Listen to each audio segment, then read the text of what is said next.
Is Hail Varsity Radio. Insight, opinion, expertise, along with the biggest names talking Nebraska sports. Join in with the show at 402-489-1240 or 1-800-825-5865.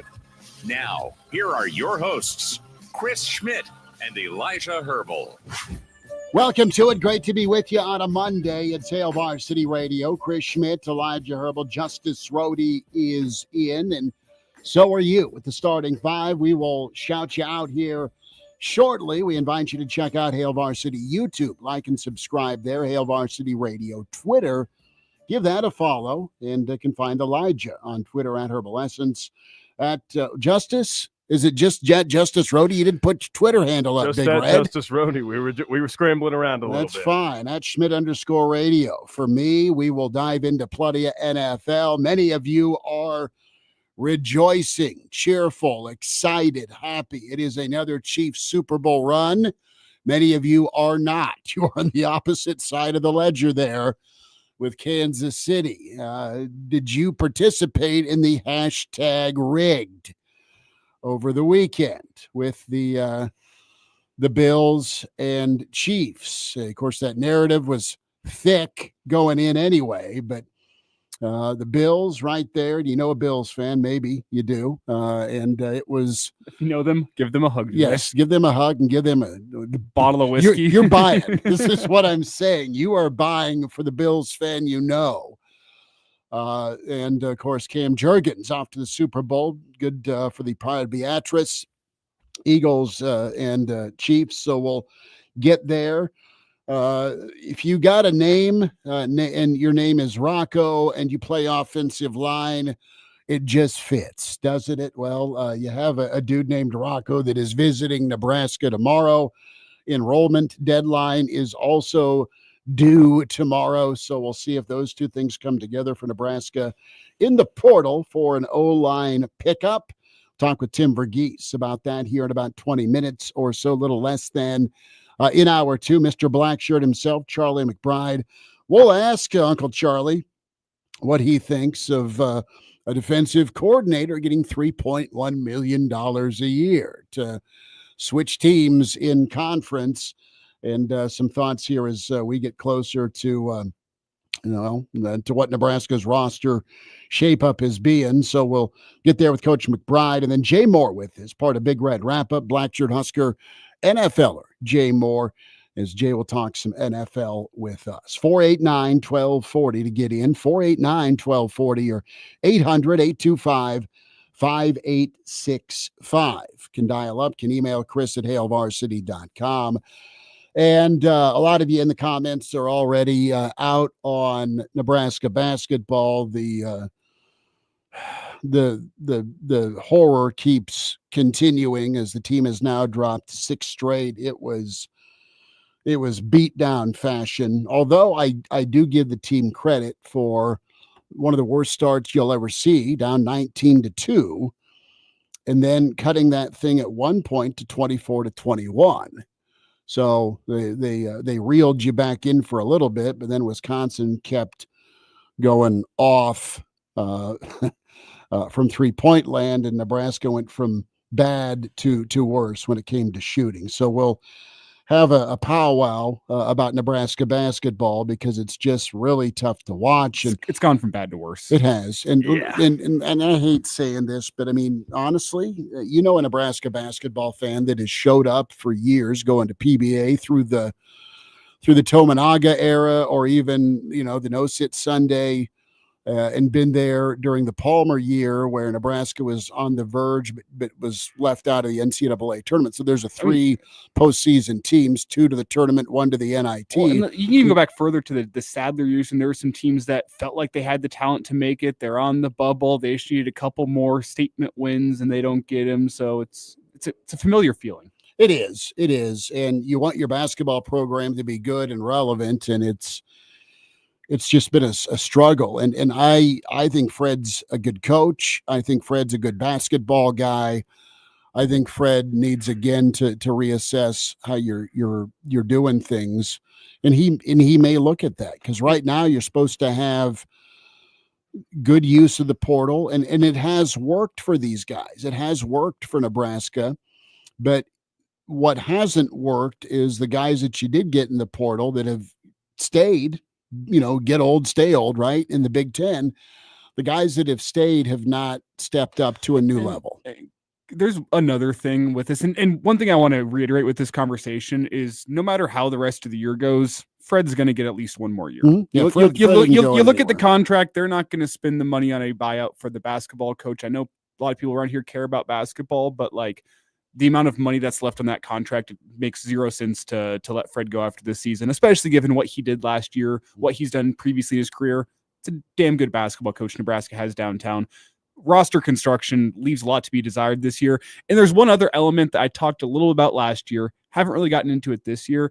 The non-conference scheduling, I think, makes things really tough for Nebraska once conference play starts up. The fact that you have one game a year, maybe two, where you have any adversity in the non-conference, and then you turn around and come into Big Ten play where it is a new killer opponent 2, if not 3 times a week. That's what you're dealing with once you get into Big Ten play.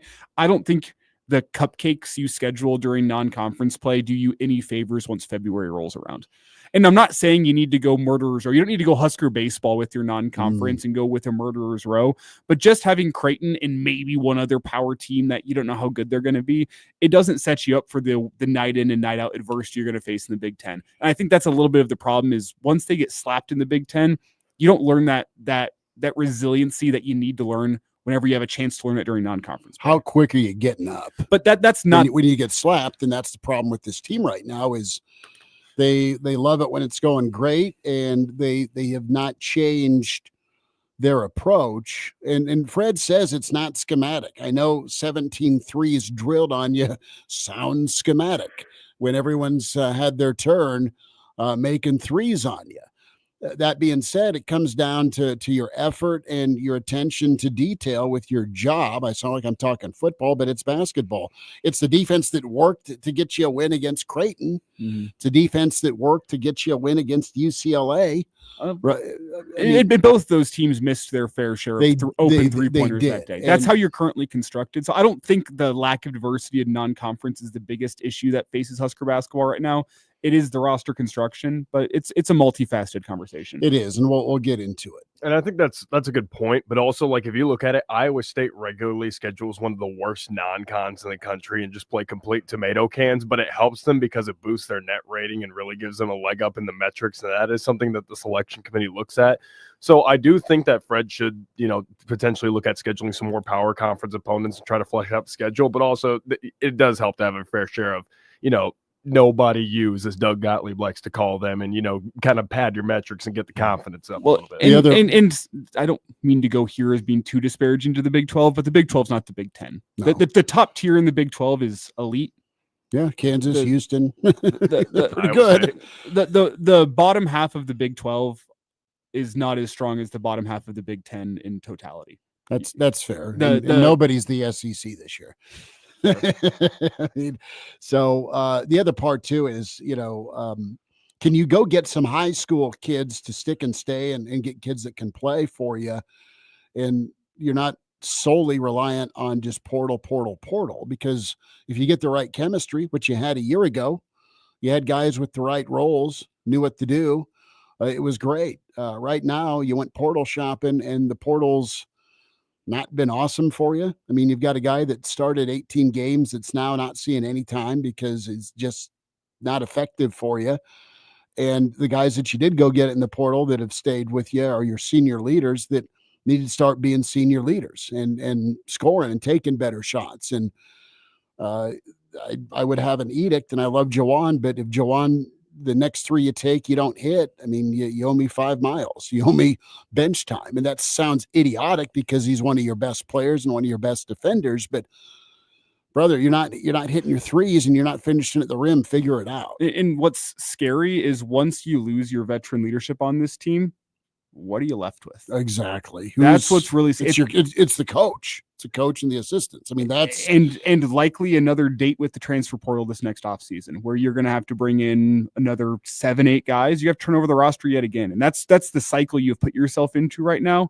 because you don't have young guys in this program that are getting any playing time. No. Are they getting better? Maybe, but if you're not getting playing time as a freshman, especially in basketball, you're going to go somewhere else. You're going to go somewhere else, 100%. And it probably speaks to the level that they are at right now, where they're not ready to contribute, but speaks to your high school recruiting. And it means, man, you're going to have to go heavy in the portal again next year, where you look at last year, the guys you brought in last year in the portal are just full stop, not good enough. No, they're not good enough. They're not helping right now. And it's not that they can't or haven't at points of the season, but right now it's really, really tough. And how are you responding to that? And they have not responded. And, it's gone the other way since the toughness discussion. Okay. It's gone the other way, and it ain't going to get any better Thursday. They can surprise you on a given night. And I think if they're hitting, clearly that's obvious, but if they're hitting their shots, they can beat about anybody. And that goes for a lot of teams, but this team has to hit their shots. Right. And we're talking turnovers. We're talking free throws. We're talking some missed shots. I mean, all these one possession losses, and then the absolutely destruction that's happened on the road because offense isn't going well for you. So my defensive intensity's for crap.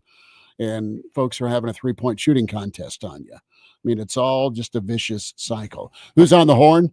We have Steve from Lincoln. Okay. Steve, what's up, man? How are you? Good, Chris. How are you doing? We're good. What do you know? Here we go. I know you guys have a lot on the plate, but Chris, Elijah, your show, Hail Varsity, is indeed number one, 5,900 or 1240 a.m. It's great and everything. I'll get right to it. I'm not going to debate or talk about whether our basketball team are participants or competitors. Here's the question of the day. It must be addressed. It must be addressed from last Friday's subject matter. Chris, did you choose the prime rib or did you choose the steak? I'm all ears. Okay, Steve, I appreciate you. I went, it was a little small town bar. Shout out Hallam. And Steve, thanks for the phone call, partner. I went with the 8-ounce filet, and it was done so beautifully, medium rare. And it had that vintage, old school, only place you can get it. You can't manufacture it at home. Char on the top. It was crispy on top and tender in the middle. And they had an old school, think about growing up in a small town or visiting again, in a shout out, sorry, but a Pizza Hut, like the Pizza Hut or Valentino's salad bar. They had one of those, but it wasn't prepackaged. Here's a side of macaroni salad or shell salad. It was homemade. It's homemade, like sides. And then they had the Italian wedding soup going on. So it was minestrone with sausage nuggets in there.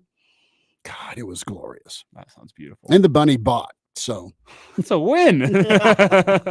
So the wife said, I got it. So and Black Hills Brennan is like, how much does Steve get paid? Because I'm open for hire. Steve doesn't get paid. We bumped into Steve at the casino from time to time and love Steve. Appreciate him. And he just likes calling, man. Appreciate Steve. Yeah, Steve's the best. So, and so is Black Hills Brennan. So are all of you that join us in the stream. We can't, we're not going to pick favorites, but we do love all of you. But yeah, if you're sitting through a Nebraska basketball game, God love you. And we'll see what kind of atmosphere you get Thursday at PBA, because the Illinois sees lots of blood in the water. This is a state that's ready to move on to baseball season, though. Oh, that's what it is right now. Sure. And the Huskers, they're outside scrimmaging this week. But it's right around the corner. You feel good about that. I mean, the questions with Husker baseball are, through the offseason, did you get a guy who's ready to step up and become an ace? Because you feel good about the lineup 1 through 9, the batting order. Sure. Yeah, especially with getting Kale Frost, you feel really good. Get Kale Frost from SDSU, the catcher from Creighton as well. Hogan Haligso. There it is. Yeah, Haligso, who had a solid Creighton career. Not to mention, you know what you have. You have known commodities the other 7 spots. It just comes down to do you have an ace and do you have a midweek guy? Because you need 4 to 5 quality starting pitchers once you get to a regional. Well, D1 folks are saying their ceiling is Omaha. Very, very high. They're saying it's Omaha. I'm not willing to say that just yet, but no, it's a team that feels like, if you get to the end of the year, this is the type of team that Will Bolt finally has that can host a regional. They got to go out and execute it, though. They do, for sure. Jeff Snitley is in, part of the Boulder Peace Treaty, as we do our starting 5 shout-outs. Uncle Larry is here. Uncle Larry, thank you. The other Dave is here. The other Dave says, fresh air, Fred out, please. So the other Dave is ready to move on from Fred. I think Fred's fighting it right now. He's trying to get his guys together and perform. Grateful Red is here. Thanks for checking in, Grateful Red. Arlo is here. Tuck with us once again. Tuck, thank you. QB1 Ace in from Arkansas. Appreciate you. Kobe is here.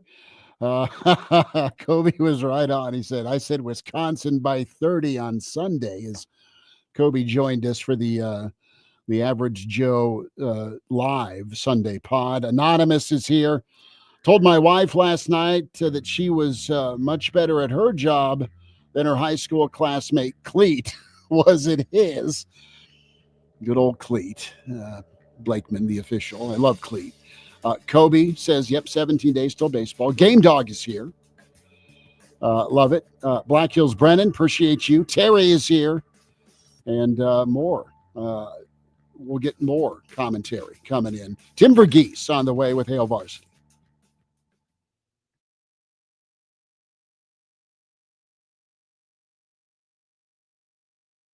Where's the perfect place to go for lunch every day? Hurrdat Sports Bar and Grill.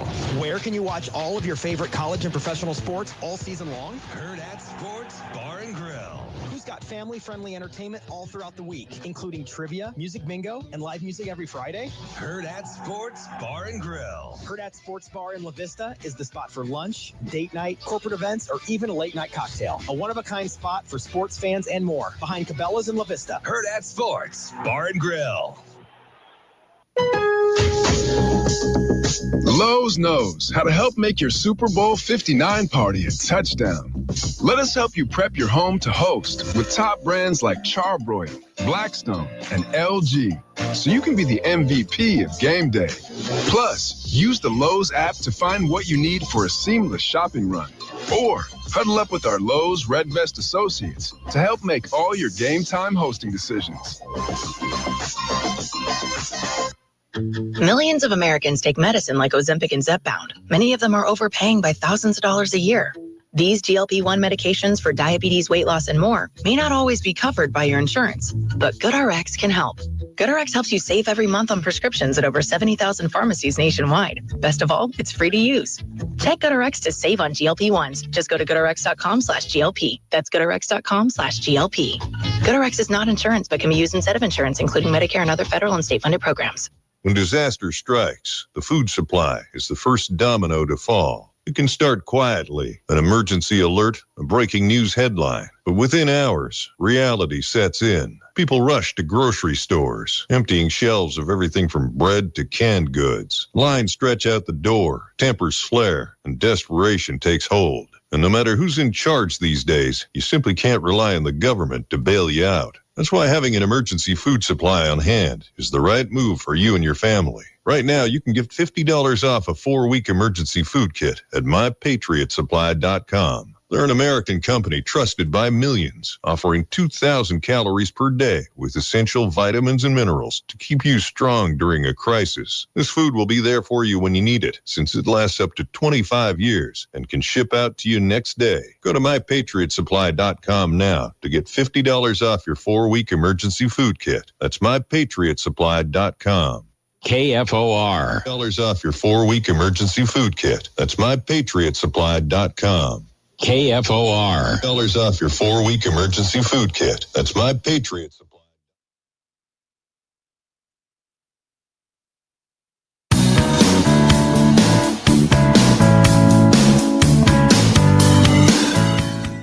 And now, back to Hail Varsity Radio. Thanks for hanging out. We'll get to more of your comments in the stream. Let us talk some recruiting, a little portal action. Tim Verghese with us from Inside Nebraska Rivals.com. You follow him on Twitter at Tim Verghese. Tim, how was the weekend, man? Thanks for a few minutes.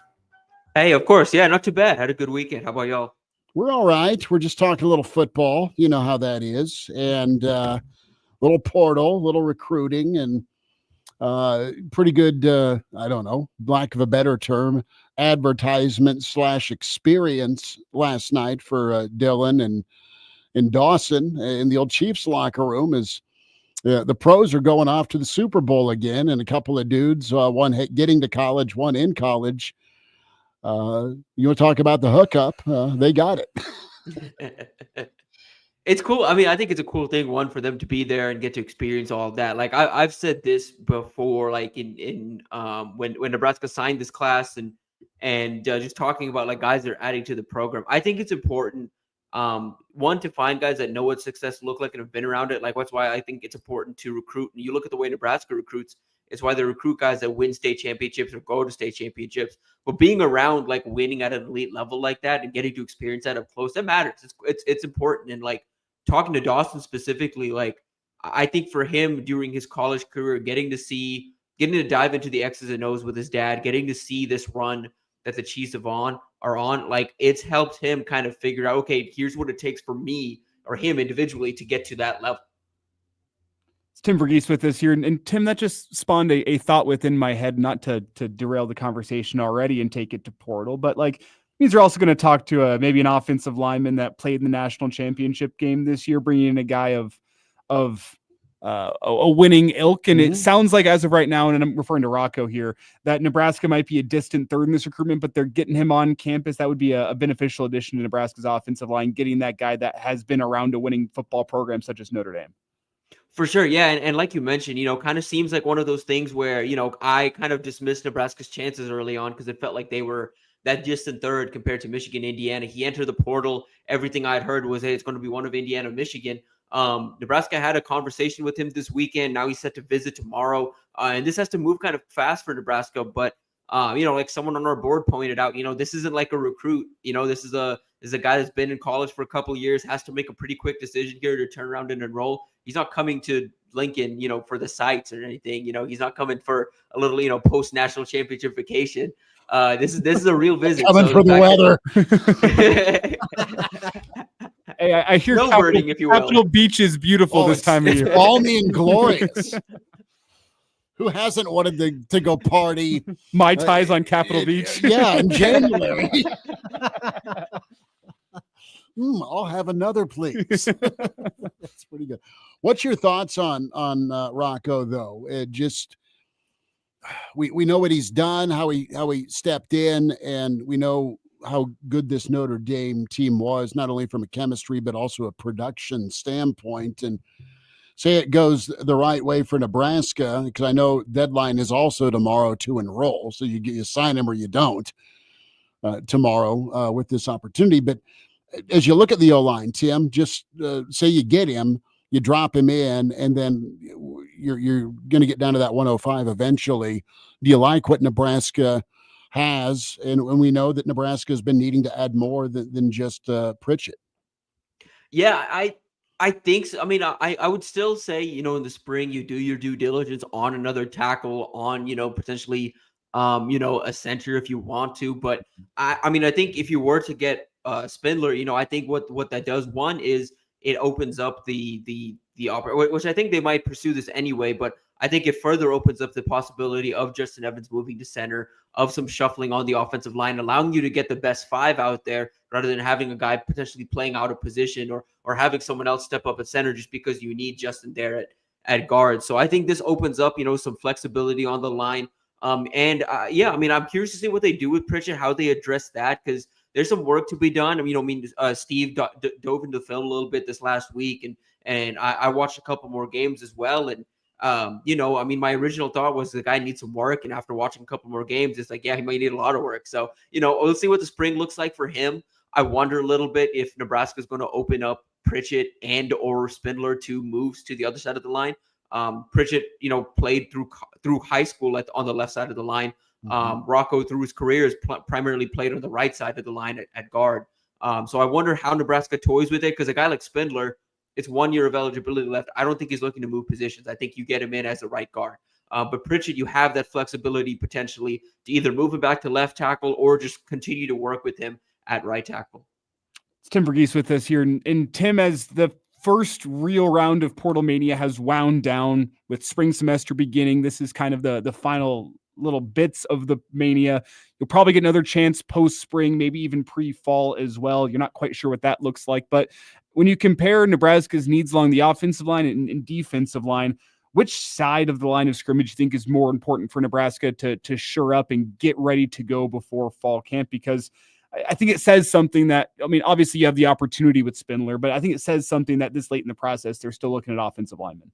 Yeah, I mean, I think offensive linemen's where just the work needs to be done. I mean, I think if you look at one point of the roster where, okay, what's holding Nebraska back from getting to the next level, and you look at a clear weakness on the roster, it's the offensive line. I mean, even with some of the losses you had in the portal along the D line, and even with the lack of depth there compared to what it was, or whatever, you weren't expecting the D line to be as much of a strength next year. And I do think they've, with the addition of Williams and Renari, with the addition of Jalen George, with, the three coming in this summer, freshmen, I think they may make one more addition there too. You feel okay about it because of everything else you have. Like next year's defense, you're not expecting it to be a front-based defense like it was this year. It's going to be based on the linebackers in the secondary next year. And it's going to be edge focused rather than interior D-line focused. But offensive line is something where I think they really need to make an effort here, because if you want to make that year 3 jump, and if you want to contend for the Big Ten, you want to contend potentially for the playoff spot, I think that unit needs to seriously improve. And I think they've done a good job of addressing those needs so far and being aggressive, but I think they could use 1-2 more bodies. Tim, I want to kind of switch to the draft, and I know the Senior Bowl's going on in ties down there right now, measurements and all, and you can make one more exclamation point pre-draft. And does he move up the boards or not? What's your assessment of Robinson as you've talked to some folks now, kind of around that Senior Bowl circuit? You've seen what Robinson's done. He's done the right things. I think there's a good reputation for him on top of the film that's out there from his senior season. What's your outlook for Ty Robinson? And is he one of those names that could move up the old Mel Kiper board, because Mel's got him listed pretty high, but it's a pretty strong interior line class as well. Yeah, it's a good D-line group, and that's where, like, I'm actually interested here in the next couple of weeks to see, as people dive into it. I'm going to dive into it myself. I've watched Ty. I've watched some of the A&M guys, and I've watched a couple of these D linemen, and Ole Miss as well, because they've got a couple. But I've watched some of these D linemen, and yeah, I mean, like, for me right now, I've got Ty with the top 100 grade. I don't think he slips out of the 3rd or 4th round at worst. I think there's a world where he gets taken, 2nd round, maybe even sneaks in back end of the 1st. I think he's going to interview well once he has more of these conversations with coaches. I think they're going to love the motor and the effort you see on film pretty consistently. The thing with him is just going to be, and what I think might push him up the board, honestly, is I think, especially with where he measured in at 6'5" or 6'4.7", so just a shade under 6'5", 296 pounds, so just under 300 pounds. That puts him kind of in this position where he can play like 3-4 different spots along the D-line. Like, he's pretty scheme versatile. He could be a 3-4 end. He could be a 4-3 defensive tackle. Depending on your scheme, you can kind of line him up however. He's a guy that he's shown across Nebraska. You don't have to take him off the field either. Like, that's a big thing with him, is compared to guys his size, there's no need for you to take him off the field on 3rd down or take him off the field in certain situations. You find ways to kind of play him. I think he's a guy that I think he goes 2nd round. That's my kind of prediction right now. But we'll see where things end up come draft day, because yeah, there is, like, a Shamar Stewart, for example, at A&M, who I think is going to rise pretty fast. Princely Uman Milan, that's Prince Will's older brother. He measured in better than expected today. So I think he's now a bona fide, like a surefire 1st rounder. So you're going to see a couple of these names get shuffled around, but I think Ty's senior year has really opened up some eyes. What's impressive is you're right, 3-down guy. And with Tony White's defense, I mean, you saw Ty shift in different spots along the line, but I just loved how good he was against the run. But you also saw him really be a kind of a game wrecker. Maybe didn't always get the sacks, but was there on some hurries, and you had to worry about him if you were dropping back. I just loved his mobility for as big as he was. Yeah, absolutely. I mean, that's the biggest thing with him is just like that ability to rush the passer. I mean, I was talking about it with I forget who it was. It was someone in the draft circles, but Jerry Jones. But it was someone in the draft circle, and we were just talking about Ty. And the biggest thing with him is, you watch how many times and how often the O-line is keyed on him. And I think what's going to be cool for him is when some of these opposing coaches start talking to these teams about the D linemen that affected them the most. I think Ty is going to come up in conversations for Big Ten offensive line coaches and Big Ten offensive coordinators. And he strikes me as a guy for an NFL team that might not have the highest ceiling of a lot of the draft prospects this year, but has a very high floor relatively because of what he has physically. And the way he took on double teams this season. I think he can just kind of slide right in and be a high floor type of guy. I do want to, before we get you out, Tim, with about 60 seconds that we have, it doesn't look like Nebraska's first round draft drought is going to end this year. Maybe Ty Robinson puts in some work. I doubt it at the moment right now, though. Just as you look at Nebraska's roster, 2026, 2027, outside of Dylan Ryle, are there any guys you look at as being potential guys that can end the Nebraska's first round draft drought? Because it's been since Prince Mukamara. Yeah, I mean, I could see potentially, one of these transfer additions, like an Andrew Marshall kind of has the athleticism and the length you look for. Again, we talked about Tommy Hill, a healthy year, what that could have potentially done for him. I see Marshall kind of like a similar level athlete. I mean, Deshaun McCullough, I'd say that straight up. I mean, I don't know if Nebraska's going to be able to claim him because he's been 3 schools, but, he'll be graduating from Nebraska. But a big, versatile athlete like him, I mean, that potentially Elijah Pritchett, if he can get his stuff under, the technique together, he's got all the makings athletically of an NFL offensive tackle. So I think those are a couple of names. I think the transfers are your best chance at this point. But I think there's some young guys on the roster that, 2-3 years from now, we may be talking about in a different way. Yeah, Nebraska needs to break that drought. However, it happens. And it's been too long. It used to be death taxes, and Nebraska's got someone go in the first couple of rounds. Tim, enjoy your week. Thanks for making time, but always appreciate the info. Of course, appreciate y'all. There he is, Tim Verghese with us. Hail Varsity. Open phones here till 5.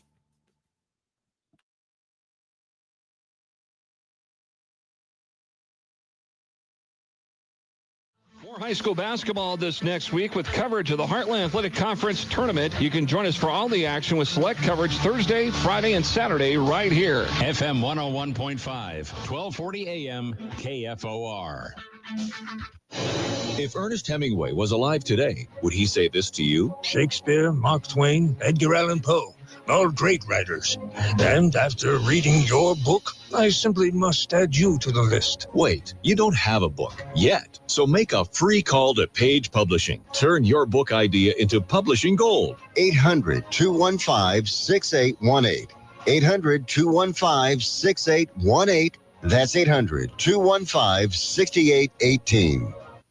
I want to learn how to cook, but I keep ordering takeout. I plan to rearrange my closet, but I stopped after picking the clothes up off the floor. Accomplishing goals is hard, but when your goal is to learn a new language, Babbel makes it easy. In just 15 minutes a day, Babbel's award-winning language learning app will help you start speaking another language. Start having conversations in as little as 3 weeks. Comment tu t'appelles? Comment tu t'appelles? Vous êtes où? Vous êtes où? Babbel's bite-sized lessons make it easy to learn words and phrases you'll actually use. So when someone asks, "How's your French going?" you can say, Babbel est amusant et facilite grandement l'apprentissage d'une nouvelle langue. Et cela ne prend que 15 minutes par jour. When you want to really learn another language, it starts with Babbel. Babbel, language for life. Celebrating 10 million subscriptions sold. Now try Babbel for free at Babbel.com. Just go to Babbel.com and start learning a new language today. That's Babbel.com. Babbel.com.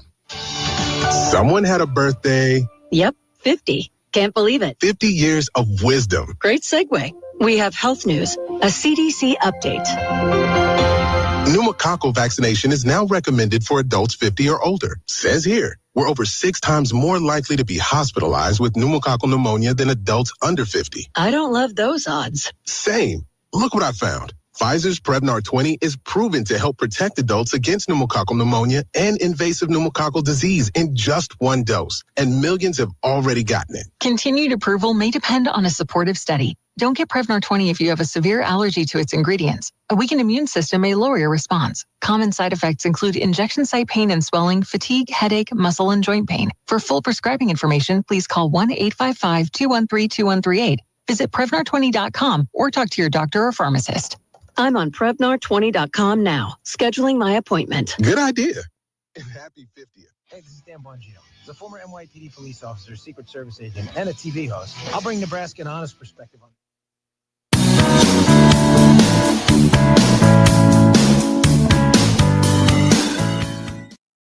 And now, back to Hail Varsity Radio. Thanks for spending time. Check out Tim Verghese's segment, Can Do So, with the podcast. Spotify, iTunes, Google Play when you search Hail Varsity Radio. Hail Varsity YouTube. That's Elijah Herbel, Justice Rhody, Chris Schmidt. Uncle Charlie coming up, Mr. Blackshirt, Charlie McBride. In about 25 minutes, we have more comments here wishing you well, Elijah. Jay Downey checks in. We'll read that in a moment. More comments here. We're going to talk any baseball today. I think we can dive into a little baseball. Now, the draft drought, that's real, and that's just kind of piggybacking off of what Tim was talking about, and you mentioned it, Elijah. So I don't know how to get it up on the screen, but the last time you had that first-round pick, Prince Amukamara, and Prince was, as you're watching the video possibly here on the YouTube channel, behind me is a window.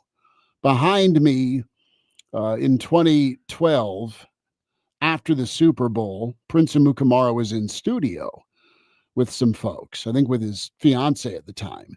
And Junior was tagging along. So Junior's got both his hands around Prince's Super Bowl ring. And Prince is a rookie, got dinged, so he didn't play in the Super Bowl, but he was part of that Giants squad that handed a loss to Tom Brady and the in the Patriots. So my kid's graduating high school here allegedly in 2 months. So allegedly, well, he's got to be at the point, the hay's in the barn by second semester senior year. From a grade standpoint, it's absolutely fine. I'm just worrying about his student section etiquette at the high school games. You know, hey, he only got kicked out of one. He didn't get kicked out of that one, but he got reprimanded a couple of weeks ago. The game we were doing. See, I got kicked out of a student section senior year. Really? Yeah, I tried to start. It was in a to start what? No. I'll tell the whole story. A Pier 6 brawl. That's what he tried. This is my junior year of high school, so there was more leeway, I guess, between graduation. And I guess I didn't get fully kicked out. I just had to go stand next to the athletic director. Which was who at the time? JJ Tochek. Okay. Yeah, who's not a big deal anymore. It's not like he runs all LPS athletics or anything. Remember that damn Herbel kid. Yeah. So we're up playing Millard West in a district final. I had traveled up with the student section, and I started a BS chant after a call that not I did with not the agree initials. With. Not with the initials. I was also the only person that participated. And as opposed to just being like, this didn't take off, I kept going. You were trying to get someone to start singing Go Big Red, and no one echoed along with you. Instead, it was the BS chant. Yeah, and I think Southeast was already down by like 25 at that point. The game was over. So I got the old, like, come me your finger, and then it was, you're going to stand by me for the rest of the game. Way. Yeah. Well, the story goes, apparently, Junior, and this goes back to Junior being in the student section, and they were doing a recreation of game day. So he put his suit on, he borrowed a tie, and him and his buddies wore headphones. I would not let him borrow the headsets because we were using them to call the high school game. But he had a table set up in the front row underneath the basket. And there was a call or two that was apparently questionable. And his buddy lost it. And his brother's his brother, he doesn't have a brother. His buddy's really pretty good at the art of swearing, as Mike Leach would say. Kid's great at it. Junior gets his ability and tone from his mother, and they're both really pretty good at it too. So Junior interjects while his buddy is getting a talking to for some of the language being used. And then, Junior, you need to kind of mind your business when a teacher's talking to your friend. So he got called into the office the following Monday, and it was a good conversation. And now he's being applauded, apparently, with how he's conducting himself in the student section. They also have, through my permission, put a shock collar on him. So if he gets out of trouble, we just push the button. You should be holding it up in the broadcast booth. Junior's wearing a collar and Schmidt's up in the broadcast booth buzzing him. Next time we do a road show there, next time we're at Southwest, I might take over the button. How'd we get here? Sorry, but anywho, the last time you had a first round draft pick, my little guy, air quote littles, got no two front teeth, and he's holding a Super Bowl ring. See, I'm trying to figure out if it's a surprise that it's been since Prince Mukamara, because you look at just the lack of talent that Nebraska has had. Like Levante deserved to be a first round pick, but that's 1 year after Prince. Amir went real high, went second round. Malik went real high. Vincent Valentine was a third round guy, I think. So I mean, like Randy Gregory's a first round guy if he doesn't have all his issues off the field. Randy's a top 15 pick if he's not fighting demons. I mean, that's one of the most special pass rushers I've ever seen come through a college football. He's incredible. I'll say this. What did Brennan say? Black Hills Brennan chimes in. I once put a shock collar on myself. 10 out of 10 do not recommend. Was that like is that you and your wife? Why? Why? Is that because you want to know what the dog experiences? There's a variety of reasons you can put a shock collar on, and the reason does matter. We need a why. But Nebraska's had, and Cam was a high pick as well, Juergens. Yeah. So Nebraska's had a sprinkling of NFL guys, but it's not the 5 to 7 that would typically go, and it's not your guaranteed first or second. I mean, Coach McBride had, Grant and Jason were first rounders, but then you had, Rucker and Vanden Bosch that were also second round guys. Minter, second round guy. Mike Brown, second round guy. So you had, fringe first round, second round fellas that were just stacked. Tyron Williams, third round guy, cornerback. Farley, I mean, that guy went, I don't know, probably middle rounds, but he was special. Warfield was a 7th round guy, but made the squad. Who was a tight end for Nebraska that went with Cincinnati and then signed with Miami? He was there the last year of Riley. The kid from Louisiana. God, I'm losing his name. Cethan Carter? Cethan Carter made the Cincinnati 53-man roster as an undrafted guy for 2 years. You got Gifford. I mean, so there's been guys to play in the NFL, but I guess the point I'm making is that when you look at the college football playoff, all of those teams had, if not at least a first round guy, a litany of guys that are going to be drafted in the top 3 rounds. Fair. Especially SMU's maybe the one exception, but they'll have a couple guys go. Michigan, despite their record, Michigan's going to have a couple, 3 more first round guys on the lines of scrimmage. Now, what you don't have this national championship showdown, you don't have 2 NFL quarterbacks, which is weird, but the surrounding part, you do. You have all sorts of. And this year's also just a bad year for quarterbacks.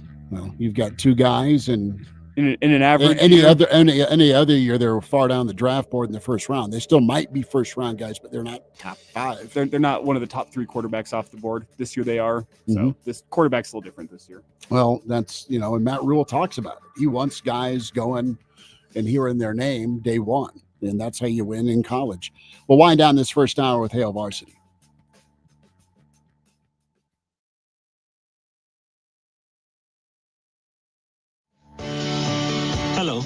I'm Jose Hernandez, and I have been using a wheelchair since my accident in 1995. My name is Andrea Dalzell, and I've been using a wheelchair since I was 5 years old. I guess if I had one message for the general public, it would be that I appreciate your help. But please, ask first. Yeah, a lot of people don't realize that I've actually got everything under control. I think people get nervous. They don't know how to act, so they pretend I'm not there. What probably bothers me the most is when waiters talk to my companion and not directly to me. I think everyone with a disability can relate to that parking spot problem. We know you're just parking in that disabled spot for a second, but please, don't. We're just looking for the same respect and consideration as everyone else. The United Spinal Association is dedicated to enhancing the quality of life of people living with spinal cord injuries and disorders. Download our disability etiquette booklet at unitedspinal.org. The mission of Paralyzed Veterans of America is clear: accessibility. Veterans who have served and sacrificed the best of themselves deserve access to the best our country has to offer. Access to meaningful employment. Access to the veterans' benefits they've earned. Accessible homes and vehicles. And access to every part of their communities. With PVA staff working inside VA hospitals, no other veterans organization has provided more real-time, ongoing support for paralyzed veterans and their families. PVA is proud to serve veterans across all branches, all generations, and all conflicts. Our nation's heroes fought for your independence. Join PVA in fighting for theirs at pva.org. 1 in 4 Americans have a disability. I'm one of them. I'm also a working mom who cares deeply about making sure every child with a disability thrives by getting their access needs met. We've got a trusted ally by our side. Easter Seals provides children and families the foundation for lifelong success through early learning programs, skills training, and prep for college and career. That's my Easter Seals. Make it yours. Join us at easterseals.com. Watch out! Pew, pew, pew. You got me! The galaxy is safe once again. In the pretend universe, kids play with pretend guns. In the real world, it's up to us to make sure they don't get their hands on a real gun. If you have a gun in the house, keep it locked, unloaded, and stored separately from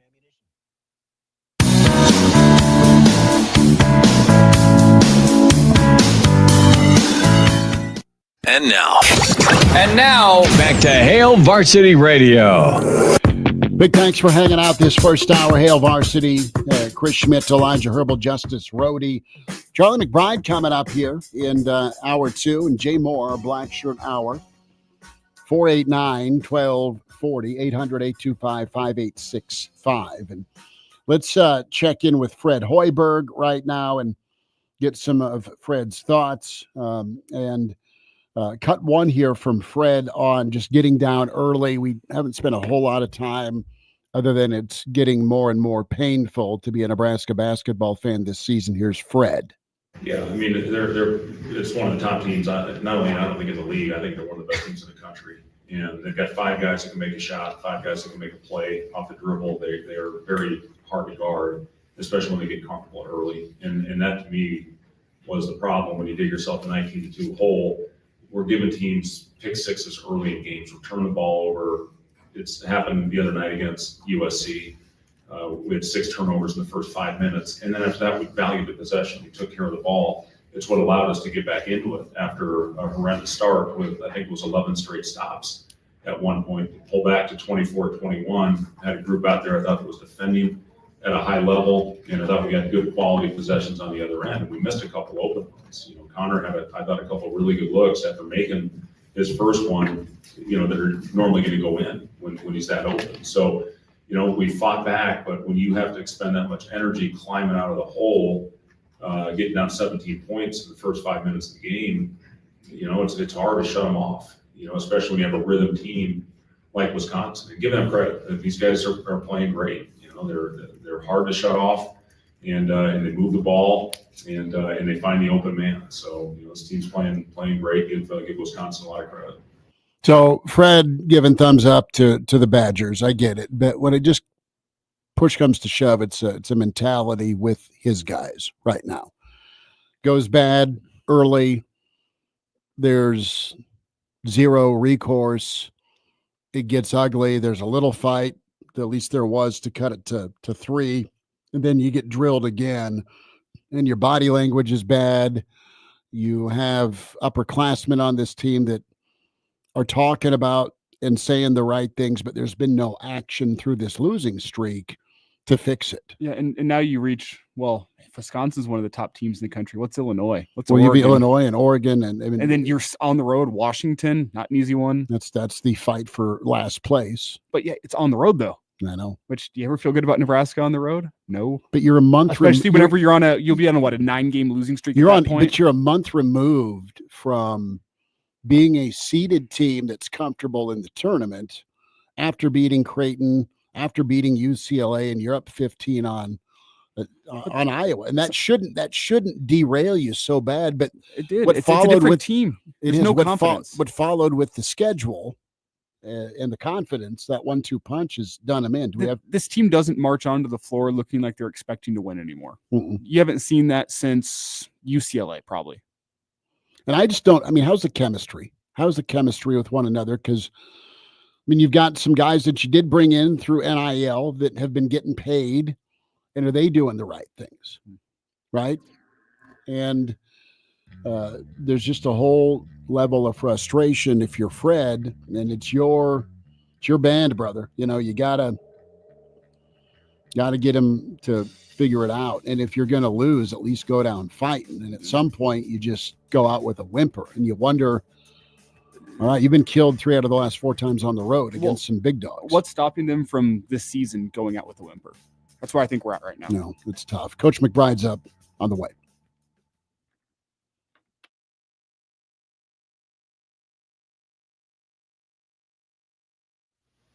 Did you know that AmeriCorps programs improve lives, strengthen communities, and foster civic engagement in Nebraska? For example, AmeriCorps members serving with Conservation Nebraska provide valuable environmental education and practical tips people can use to maintain Nebraska's natural beauty and live more sustainable lives. Discover more about AmeriCorps programs making a difference in your community at serve.nebraska.gov. Paid for by Serve Nebraska. Aired by the Nebraska Broadcasters Association and this station. Mom, Dad, Before you throw out those unused medicines, just think for a minute. Grandma, Grandpa, all you guys take meds. That's why you gotta dispose of your old pills correctly. Those pills for your back pain or migraines. When you throw them in the trash, those medicines can become lethal in the wrong hands. Our hands. You may be finished with that medicine, But those pills are making me real popular at school. my brother James could think they're candy. Our dog loves to get in the garbage, and those meds can make him sick or worse. So stop. There are better ways to dispose of your unused meds. There are lots of police stations, local pharmacies, and hospitals that are approved to take in unused meds and dispose of them safely. Disposal sites are close by. It's easy, and it's the right thing to do. For us. The ones you love. To find a medicine disposal site near you, visit www.safe.pharmacy. A public service message from the National Association of Boards of Pharmacy. Chloe, put your helmet on. Okay, Dad. You work hard to protect your family, but some risks are easy to miss. Mosquito bites can spread germs that cause West Nile virus or Zika virus. Cockroaches leave behind bacteria, as well as allergens that can trigger asthma attacks. Stinging insects send more than 500,000 people to the emergency room every year. Common pests can threaten our health. Learn how to protect your family at pestworld.org. A public service message from the National Pest Management Association and the CDC. Lincoln's local news, talk, sports, and weather station. FM 101.5, 1240 AM, KFOR, and KFRX HD3, Lincoln.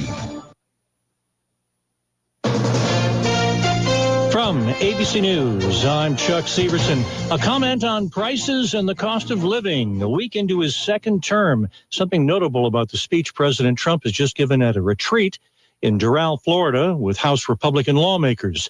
In the past week, he has seldom, if ever, mentioned one top concern voiced by his fans at inaugural events and elsewhere this past week: prices.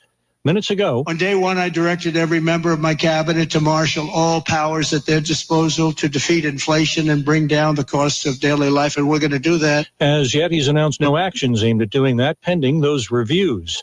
Under its new leadership, the Justice Department will conduct its own investigation of the prosecutions of January 6th defendants. ABC's Stephen Portnoy. The review has been ordered by the new acting U.S. Attorney for Washington, D.C., a former chief of the Missouri Republican Party who was at the Capitol on January 6th and compared the riotous scene to Mardi Gras. Under Ed Martin, the prosecutions of hundreds of now pardoned rioters will come under review. Since President Trump granted clemency to all of those who had faced punishment, several career prosecutors in the U.S. Attorney's Office here have resigned. At a traffic stop by a Jasper County, Indiana sheriff's deputy, the sheriff's department says there was an argument, a fight, an arrest, and for resisting arrest, a shooting, with the deputy killing Matthew Huddle, who was given 6 months in prison and recently pardoned by President Trump as one of the January 6th rioters. The IRS says it expects more than 140 million individual tax returns to be filed by the April 15th deadline. The agency is expanding a system that allows taxpayers to file directly with the IRS. A celebration for an Altadena, California couple who lost their home in the Eaton fire. That coming up. You're listening to ABC News. If you're living with dry age-related macular degeneration or dry AMD, you may be at risk for developing geographic atrophy or GA. GA can be unpredictable and progress rapidly, leading to irreversible vision loss. Now there's something you can do to slow it down, get it going slower. Izervay is proven to slow GA progression. Izervay gets GA going slower. Izervay or avacincaptad pagel is a prescription eye injection used to treat GA. Don't take it if you have an infection or active swelling in or around your eye. Izervay can cause eye infection, retinal detachment, or increased risk of wet AMD. Izervay may temporarily increase eye pressure. Your vision may be impaired after an eye injection or exam. Don't delay. Ask your doctor about Izervay today. Izervay gets GA going slower. Visit Izervay.com. That's IZERVAY.com. A gun found inside a bag over the weekend at an East Lincoln Middle School. Hello, I'm Will Wilson. It's 50 degrees at KFOR. A 33-year-old Lincoln woman is in jail after she allegedly brought a gun to Lux Middle School on Sunday afternoon, where YMCA basketball games were happening. According to LPD Public Information Manager Eric Thomas, an unknown parent turned the fanny pack over to the site supervisor between the 2 p.m. and 3 p.m. YMCA basketball games. Staff members found the gun inside. Officers were called in and identified the owner of the bag as 33-year-old Paige Donchillo of Lincoln. She was arrested at her home and taken to the Lancaster County Jail for her possession of a firearm on school grounds. Lincoln Police and Lincoln Public Schools would like to remind the community that regardless of recent changes to the Nebraska concealed carry law, it is still illegal to carry a weapon onto school grounds at any time, especially firearms. Thomas says there wasn't a round loaded in the chamber of the 9mm handgun. An arrest for assaulting a police officer early Sunday morning in downtown Lincoln. LPD says an officer patrolling the area around 14th and P Street saw a fight between two groups of people in front of the Raising Cane's restaurant. When the officer contacted the groups involved, an assault was reported. The officer then contacted 21-year-old Ja'Cory Harris of Lincoln, who apparently was responsible in not complying with orders. Harris allegedly resisted, and after he was taken to the police cruiser, he kicked his leg violently, hitting the officer in the side of the face, nose, and cheek. Harris was arrested on several offenses, including third-degree assault on an officer. A 22-year-old Raymond man was cited and released for disturbing the peace in the incident before police showed up. The People City Mission set an all-time record Thursday night with 403 people seeking shelter from the cold. People City Mission CEO Pastor Tom Barber told KFOR News the recent increase in demand has presented challenges to find space for people to sleep in the mission. So what we're doing right now is we're trying to put people in every nook and cranny we have. We have a number of people on mats. Pastor Tom added that the mission is going through a lot of supplies. He says the mission needs any warm clothing, bedding, and financial contributions the public can supply. Mostly clear tonight with a low near 26. I'm Will Wilson, KFOR News. When the winter weather arrives, the TV stations start their choreographed dance. The live shot from a busy street, the stock footage of the salt trucks. Yeah, that's fine. But what happens when the cable goes out? Or the power? Lincoln's KFOR reminds you to keep a battery-powered radio handy this winter. Because as much as we laugh, when we see a reporter sticking a ruler in the snow, you know some storms just aren't that funny. Keep up with the local news, sports, your favorite talk shows, and pro shows on KFOR wherever you roam. Stream us 24/7 at KFORnow.com or on your mobile. You can download the free iHeart or TuneIn app and stream KFOR on the go. The following is a paid program. Content is provided by Hurrdat Media and may contain pre-recorded material. This is Christian Peter. I'm sorry, but the stories I have about Charlie are not appropriate for the public. The right case of the Mondays. It's Mr. Blackshirt, Charlie McBride, on Hail Varsity Radio. Back with you, Tower 2. It's Hail Varsity. Chris Schmidt, Elijah Herbel, Justice Rhody. We welcome in Mr. Blackshirt, a Monday with Charlie. Coach Charlie McBride joins us. Coach, good to spend some time with you. How we doing? No, I'm doing good.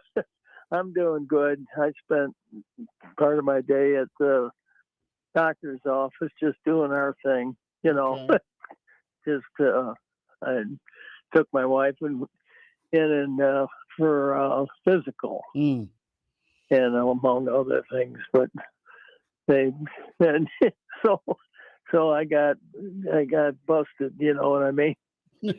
I get you. I get you. You had quite the trip. Last time we talked, you were jumping on a plane early Tuesday morning, and you got the Outland Award. How was your trip to Nebraska? Well, let me tell you, we started out at about 4:30 in the morning and drove to the airport where they're being nice boys. Were there early and everything, and we got about 10 minutes before we were supposed to load on the plane, one of the guys from the outside, you know, and the workers came in and said they got a broken part on the plane, so we waited a couple hours for that. And most of the people took off, you know, because they had to get somewhere right away, and you know, it's kind of a business flight, right?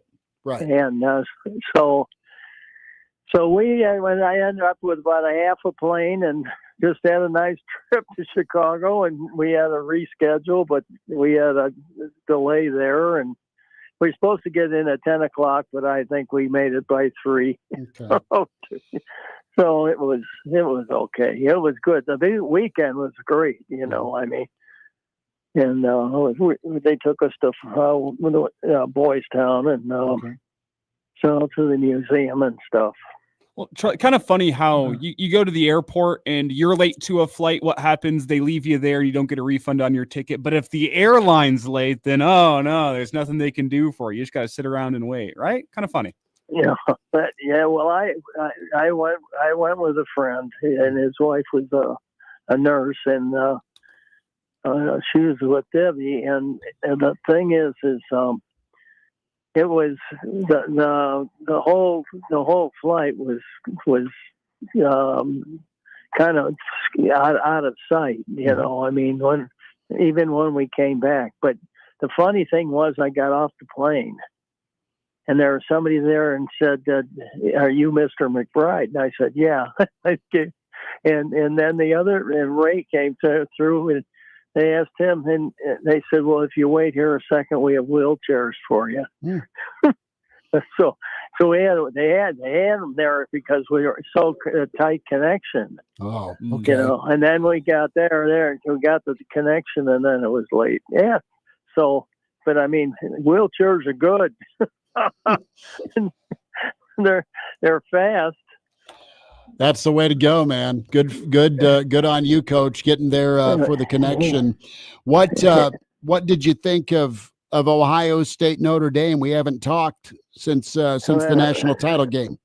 Well, I think that, you know, I didn't get a chance to see much of it. In fact, I saw about 2 seconds. That's about it, because I was out, you know, and but I think, you know, I live around here, and there's a lot of Notre Dame people, so they'll be asking questions, and it'll be fun, you know. But I'm sorry to see that I don't know who the heck I was for. I'll be honest with you. Mm-hmm. I had mixed emotions about it, but Notre Dame being as close as they are, and a lot of people here they're probably pro Notre Dame, so I keep my mouth shut.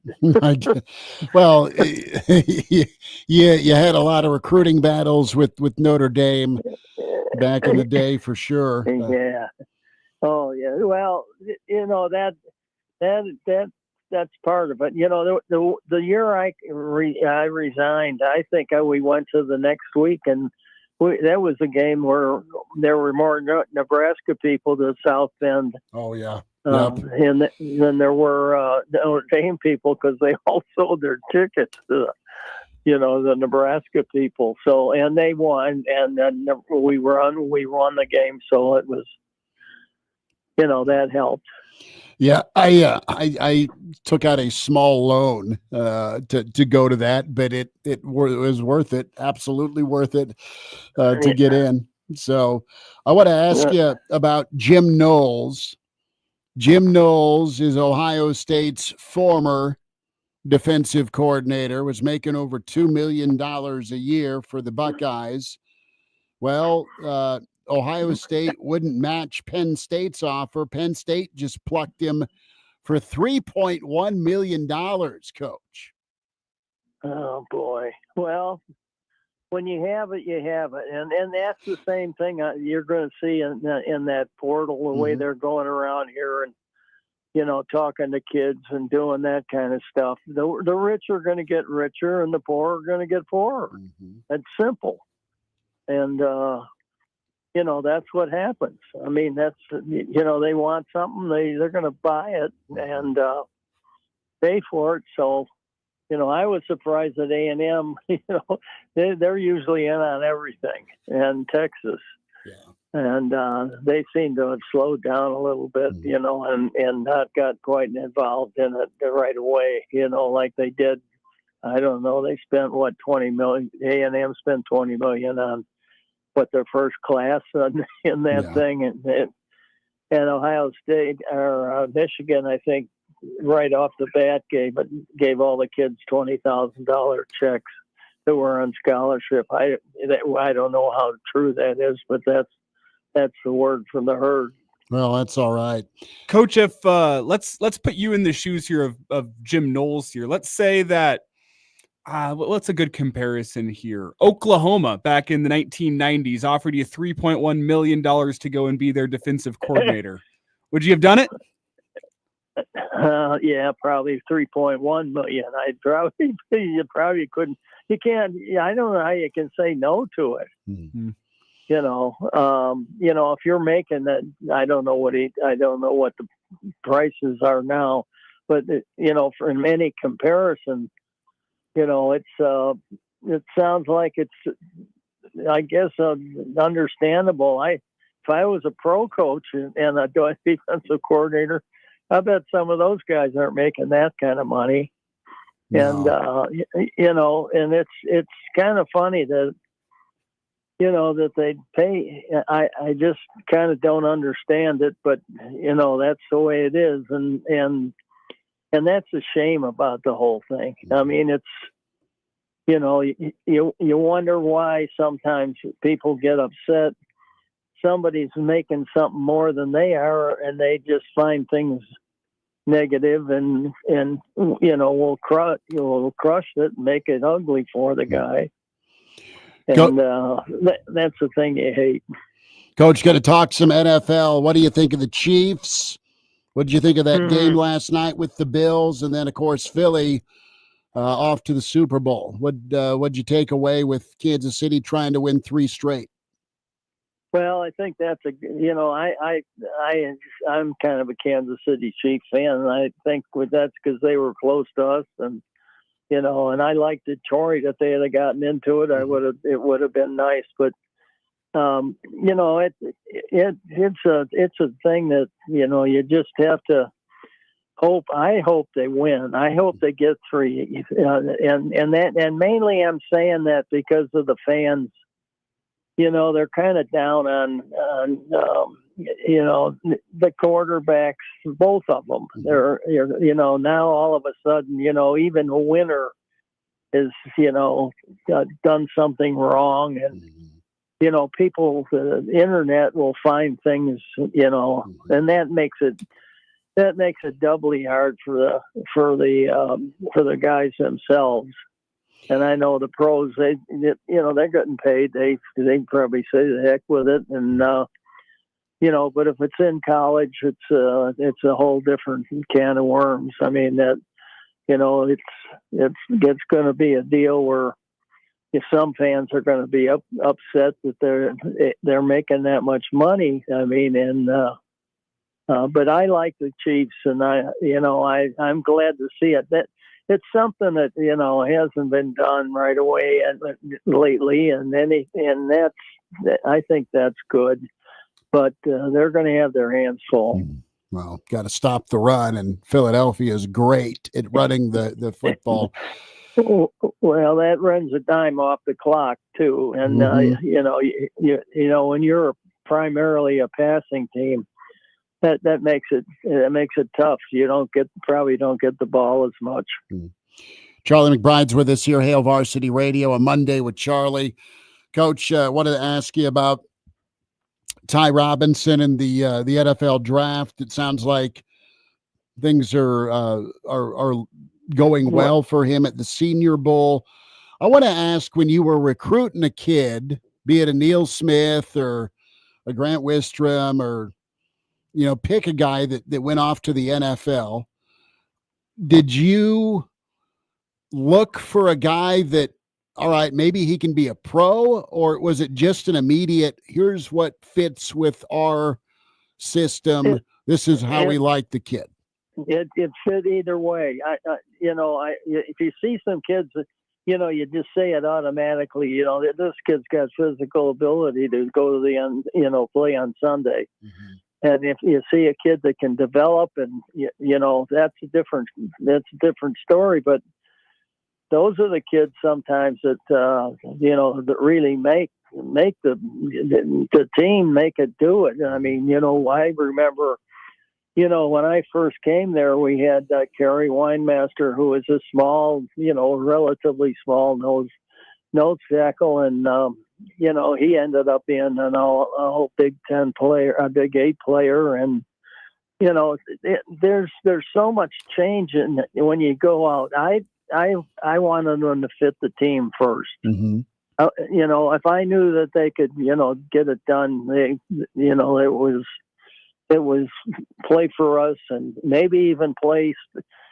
I used to say at the beginning when they were redshirted the second year. Actually, they had the freshman team, and then they redshirted, and then they played the third year. So they just started playing football, and they had played 2 years and been a red shirt, and it was different. It was so different. Nowadays, it's freshmen playing right away, mm-hmm. And freshmen didn't play then, and so it's a whole different thing. And plus, I think the kids are getting to be better coached, and that type of thing. That's one thing that's changed. I think they're getting better coaching in high schools, and but there's still that 8-man football. You look at, you find one, or a kid that goes to a small Catholic school or a public, like in Wahoo, for example, and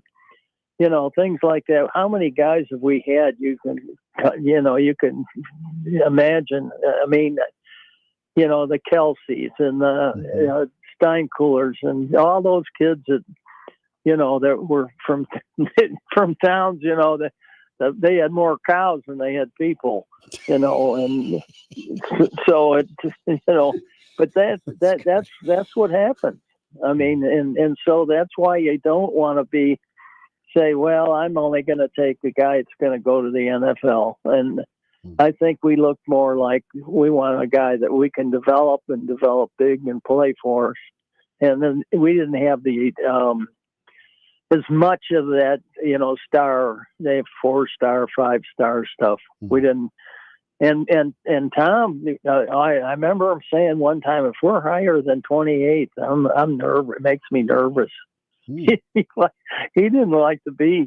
At the beginning of the year, they could put him like 20th or 30th or whatever, down, and that'd give us something to work for. I think that's the way he looked at it, and it was good. It worked out well, and I think it kind of kept a lot of guys around too. Charlie McBride's with us here, and Charlie, we got about 60 seconds left here. We went to the stream and said I didn't have any questions for Charlie. We got one about a guy that was really an NFL guy coming into Nebraska. Neil Smith, 6'5", 7-foot wingspan, ran a 4.5 40. Game Dog wants to know, is it true that you once took a baseball bat out to practice as motivation for him to get his footwork right? Is it what you mean? Would I coach him like that, or be nice to him, or what? Yeah, I would be nice. It was just an implication that you brought out a baseball bat for motivation for him to be better with his footwork. Well, I would never bring baseball bat, but I treat him all the same. I don't care where he's from, or what he looks like. He's going to get, he's going to do the same things everybody's going to do, and he better do them hard, because if he has that ability, then he better prove it. Yeah. All right. So no on the baseball bat, but yes on the motivation. Yes, I like it. The coaching, here's what we're going to do, and here's how it's going to go. I like it. Coach, right. Enjoy your week, and we'll give you a shout again next Monday, okay? Okay. I guess the kids are doing good in their camps that are playing in the bowl game, those Senior Bowl and the Shrine game. So yeah, I'll be looking forward to watching them. That'll be good. Coach, you have a good week. Okay. Thanks again. Thanks for having me. Bye now. There he is, Mr. Blackshirt. Charlie McBride. We'll say hi to Jay Moore next as the Blackshirt Hour continues with Hail Varsity.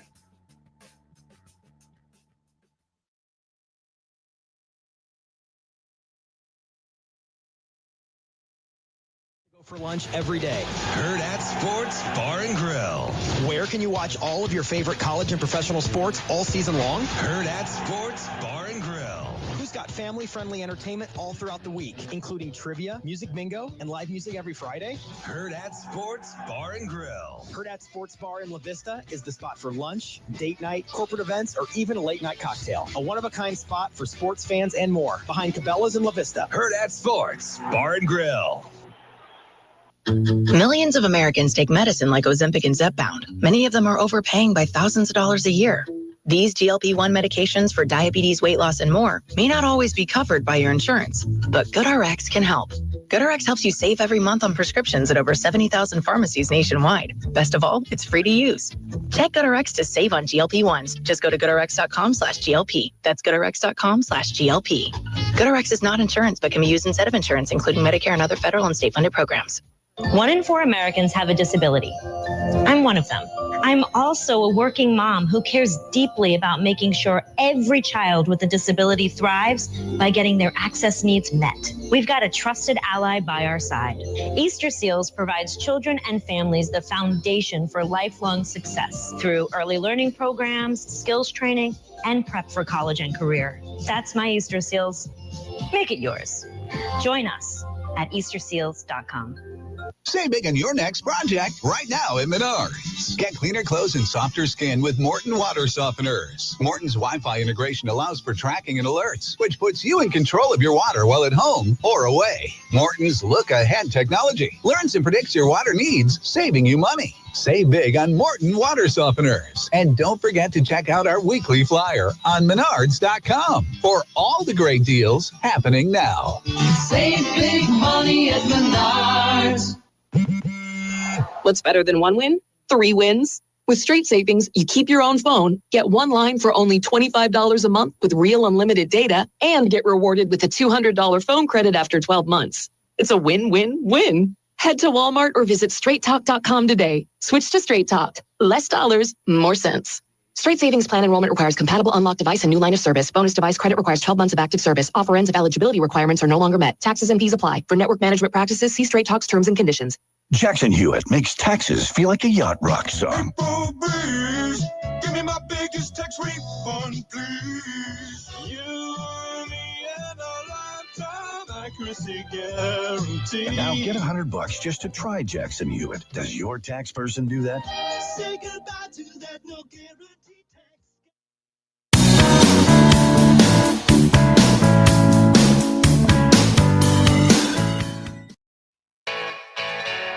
All-State, 2-year starter, and rush in for the Big Red and NFL vet. Is Dudeness or Duder or, El Duderino if you're not into the whole brevity thing.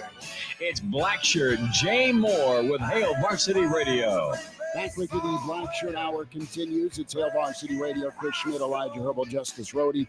Jay Moore is with us, and we have been able to corral Jay, despite it being a 50-some degree day, in the office. Jay Bird, it's good to see you, man. How we doing? I'm doing well. Yeah, weather this week looks great.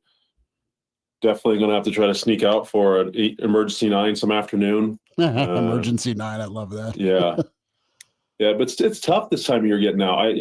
I know it's beggars can't be choosers, but just with golf courses not obviously being in peak shape and the greens, it's fun to get out and walk or whatever you got to do on the golf course and just, slap around a little bit and then get on the greens and deal what you got to deal with. But it's better than not playing, I guess. And it's better than it easily could be 5 degrees and a foot of snow on the ground too. So I'm not going to be complaining too much. Well, what's your take on the golf simulator? Because there's very few people that can go play on that beautiful piece of machinery that TGL has set up where it's closer to golf supposedly than anything else. How do you feel about but it's not though. It's still not. And whenever you're hitting into some projector screen, it doesn't feel the same either, but it's maybe the closest you can get in Nebraska. Does it even come close in your eyes? I enjoy doing it. I don't like actually playing golf though. I like practicing on it. I like setting up the range. Depending on what technology you have, you can actually do like training and like they call them combines. So you can how many shots, if you're trying to hit a shot within 100 yards, what's your percentage of hitting that number or within like a certain threshold? Can you do it out of 10 times? And then ranks you against like the PGA Tour average. See, that's the difference. I like doing it that way and seeing my numbers. I'm a golf dork, so I like, path and spin rates and all the stuff that is I like to do and like to test and see club head speed and all these things that you can work on. The golf it's fun to do every now and then, but I just like to practice and do that stuff with the simulators. But yeah, that and the whole TGL thing, that hasn't been for me. I've watched maybe the first couple, but I'm like, it's just not. I like watching real golf. Yeah. I'd much rather watch real golf than simulator golf, and I'd rather play real golf than simulator golf too. The Masters will be here before you know it, Jay. But it's just funny listening to you talk about going and using the simulator for practice. I feel like that's the difference between a scratch, amateur champion golfer and Jay Moore versus me and Schmidt, where I hear going to the simulator and practicing. You're going to the simulator to drink beer. You guys practice your golf? Got to hit it within targets. I'm just beating it down the fairway towards the green. Just trying not to break the Voss off to the side here. Trying to avoid breaking my 6-iron over my knee. Look, it's Elijah. He just busted another pitcher. Well, tweets their own, man. Tweets their own. Well, let's talk Buffalo Bills fans, man. Jay, you've got the red zone catch / joint custody / did the ball hit the ground. Yeah. You have the 4th down and old Joshy's helmet's past the line to gain. Where was the ball? No one will know. And that massive humanity. And then you had Mahomes do his thing with his legs yesterday. So let's ballpark the AFC title game. Another classic, but another heartbreak for Buffalo. Yeah, but what we expected and what I wanted to see was just a shootout. Mm-hmm. 2 awesome quarterbacks, 2 really good teams. Maybe you've asked some NFL people or Bills people, they kind of thought this wasn't the year that they would get this far. There obviously is some holes within that team that they need to get better on, but they made it.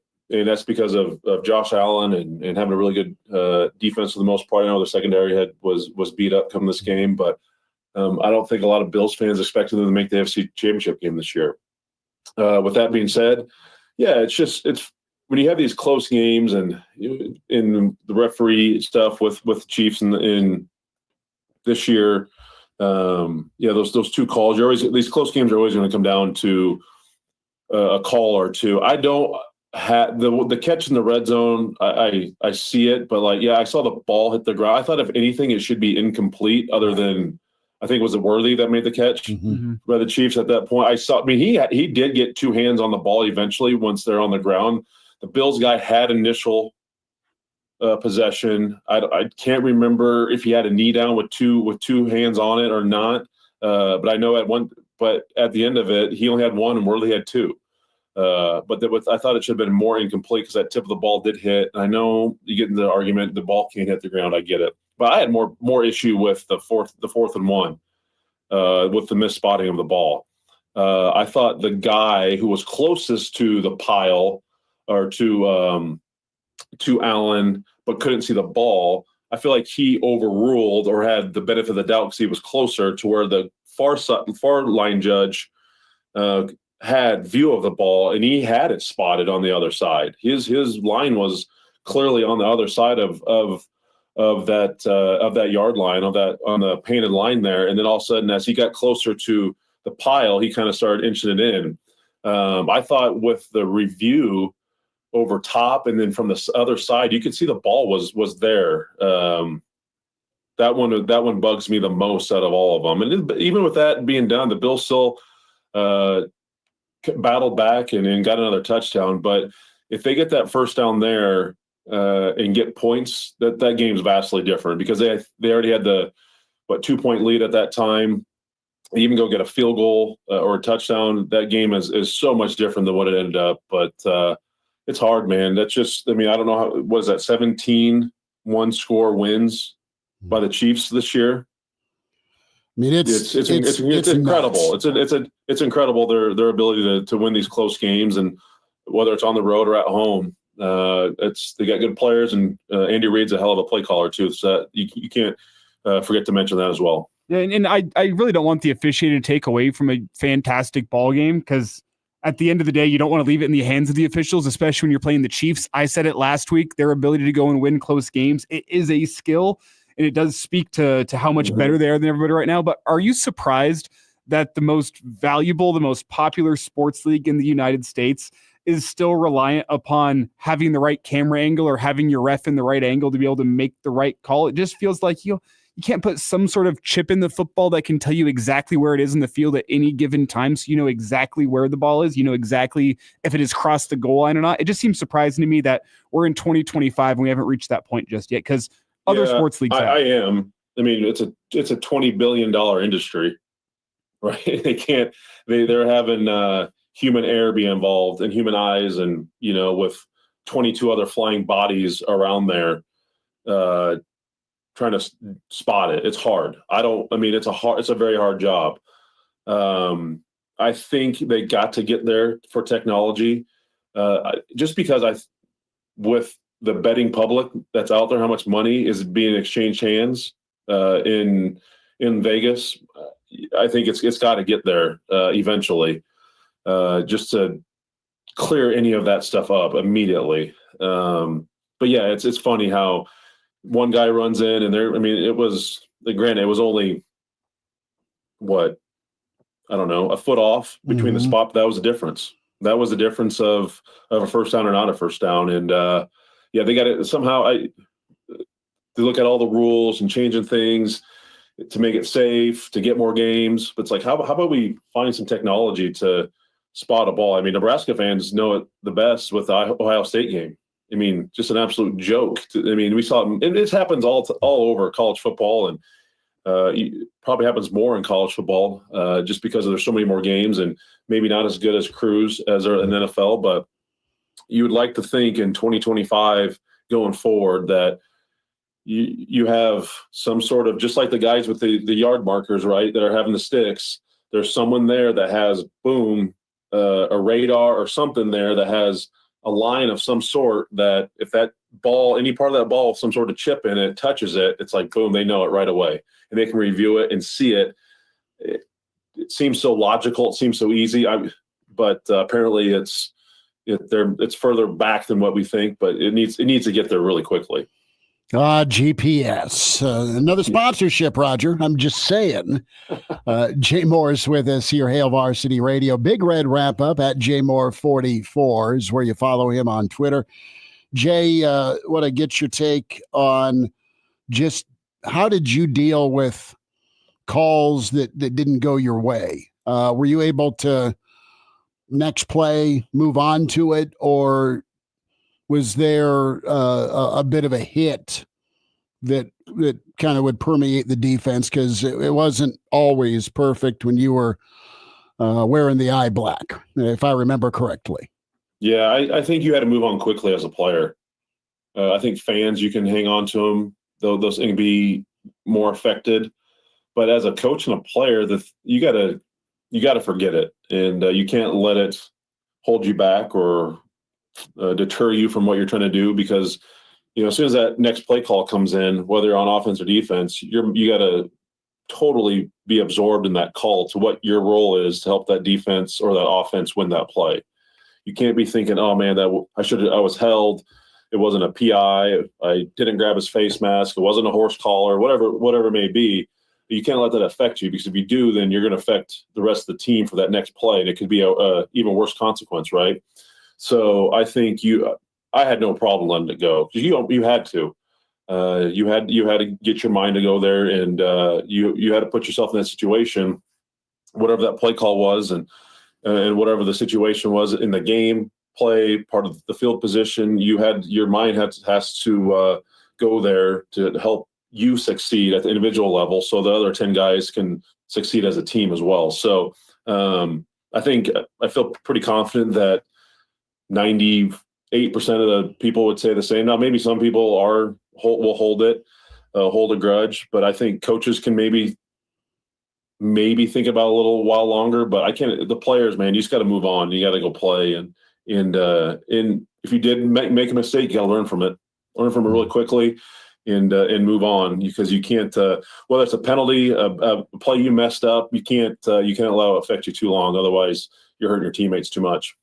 It's Jay Moore with us, Hail Varsity Radio. More with Jay Moore. The Black Shirt Hour continues. Reminder to get buckled up. Cute coaches make substitutions during the game to get the best player on the field. Getting behind the wheel after drinking also demands a substitution.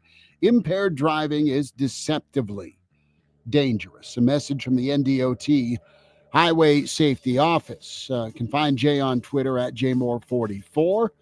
Get into some more NFL and some Husker thoughts as we roll through a Monday. It's Hail Varsity. You can find us on the Hail Varsity YouTube channel.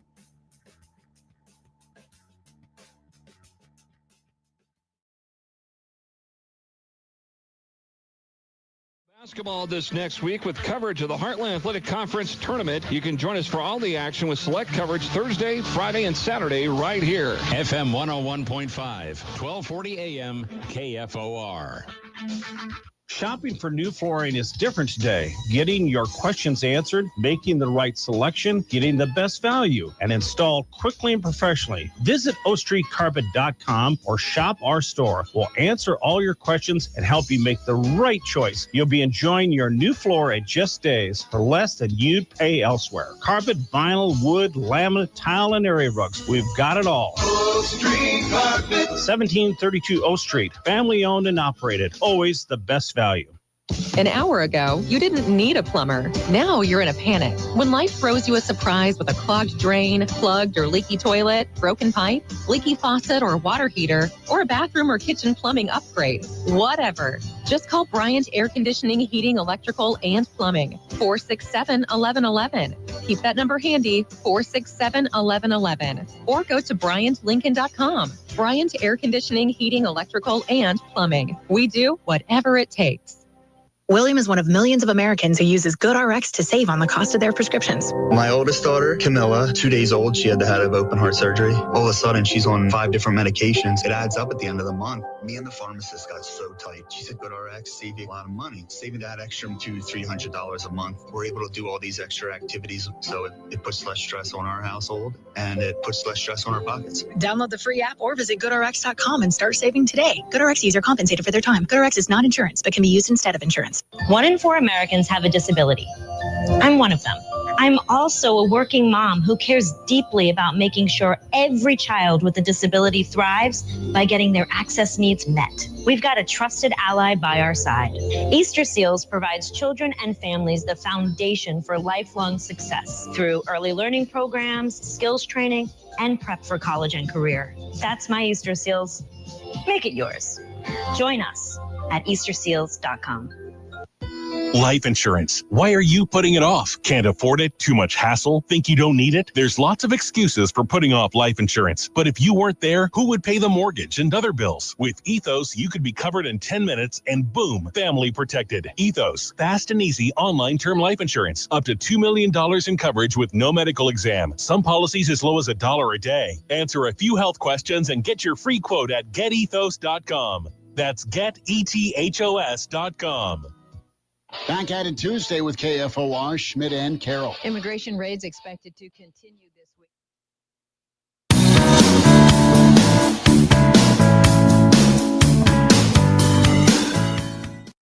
And now, back to Hail Varsity Radio.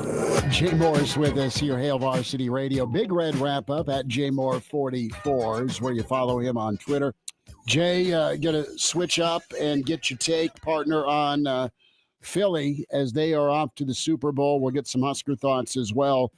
But with the Eagles, turnovers are killers. Obviously, Washington was a great story. Daniels is so much fun. You look at his future and smile if you're a football fan. But how about that running attack? I mean, between Saquon and Hurts and that O-line, old Cam Jurgens doing his thing in the second half, playing hurt, and then the Eagles defense. This should, it's a rematch, but it's shaping up to be another damn good Super Bowl. Yeah, it's going to be, I thought, the Eagles had the upper hand, and I think, the lines from Vegas had it set that way as well. And, Saquon's ability, we were just talking about it at, with some people at work, and his ability to avoid contact and then get to the second level so quickly and have this extra burst it's crazy. I got to believe the New York Giants are just crying right now and letting him go, trying to, and really, but the funny thing is he's getting, there's plenty of money, but for what he's done, it's like, man, I kind of feel like he's being underpaid on his second deal that he got with the Eagles. But no, he is unique, best running back, I think in the league right now. I know that Derrick Henry might have something to say about it, might do a few other backs, but his ability to catch the ball and make people miss and outrun people, that explosion is quite, it's incredible. So not surprising there. And that's kind of the matchup I like against the Chiefs is the Eagles being able to run the ball so well. But I think with their running attack, obviously with Cam being a part of that and him being able to play with being banged up, you got tipper cap to Cam to battle through those injuries and fight through it. It's not easy. It gets easier when you're playing for an NFC title game and trying to get to the Super Bowl. But I know a lot of work went into coming back, but that team is well. There's a lot of talent, obviously, on that football team, and I like them against the Chiefs. But again, it's still got 2 weeks away, and the Chiefs are Chiefs. So Patrick Mahomes is still the quarterback for the Chiefs, so you can never doubt Kansas City going to that game. But I tell you what with Jaden Daniels and the NFC East, it could be the NFC East is going to be rather interesting. And I think for the next 10 years, if the Jaden Daniels stays healthy, the Commanders and Dan Quinn and that organization could be the new king of that division after being down for so long. Having been relevant for, I don't even know the last time, mid 10 years was the last time maybe the Redskins at the time would have made the playoffs. So, Jay Gruden. It's fun to see this. A lot of young talent in that division that's going to keep developing and just make that division is always so tough and tough to compete in. Just make it that more exciting, make those rivalries, even better. I believe the stat was that anyone who is currently high school aged or younger had never seen a Washington playoff victory up until this season. I think it had been 19 years or something silly like that. So you definitely tip your cap to Washington with what they accomplished. Want to get your thoughts, though, as you maybe look ahead. This might be a little early, but looking ahead to Super Bowl Sunday, Eagles and Chiefs, it's a rematch from a couple of years ago. The Eagles have reformed just slightly, Saquon being the big one. You also look at the Chiefs. I think they've invested a little more heavily in their defense since the last time they faced off with the Eagles in the Super Bowl. Both these teams have good defenses. I'm not sure who has the edge. Just want to get your thoughts. Defense wins championships. Is that still true in your eyes? Because Kansas City's defense, I think, is what stood out to me yesterday. Their ability in those big moments to step up and get off of the field on 3rd and short, 4th and short, and on that final drive. Yeah, it's going to be interesting. I think Steve Spagnuolo is a hell of a coordinator. I think 4 Super Bowls, or maybe he's going for his 4th. Yeah, Giants. No, you got Giants and Chiefs. He has 3 with the Chiefs and 1 with the Giants, so he has 4 going for his 5th. He's really good. I was with the Rams when he was the head coach. Very, very smart. Very well respected. Players like to play for him. Very unique in some of his play calls. Loves to call it dial up pressures, but you hear Romo talk about his ability to always kind of hide things, and you never know where it's coming. It looks like it's coming from over here, but they end up dropping. It comes from somewhere else where they have a numbers advantage, and you don't have enough blockers. So his ability to do that is really, really good. But I like. Listen, I mean, the Chiefs weren't very effective at stopping the run last night against the Bills, and Bills probably should have ran a little more. But I know when you're down, you got to score and score quickly. But I like Philly's ability to run the football with Saquon. I think Philly has more weapons offensively, more explosive weapons offensively than what Buffalo has. So that's why I like them that aspect. But again, like I said, Kansas City still has Patrick Mahomes. I mean, the guy is incredible. He just finds ways. And when him and Patrick Mahomes and Andy Reid get together, their ability to call certain plays and utilize Patrick's legs at times, it's tough to deal with. But I've been wrong all these years of betting against the Chiefs, and I'm sure that it's going to be a fantastic game. But I do think right now that I like the Eagles more than the Chiefs. But I mean, it's going to be a 4-quarter football game. It's going to be a grind. It's going to be a battle.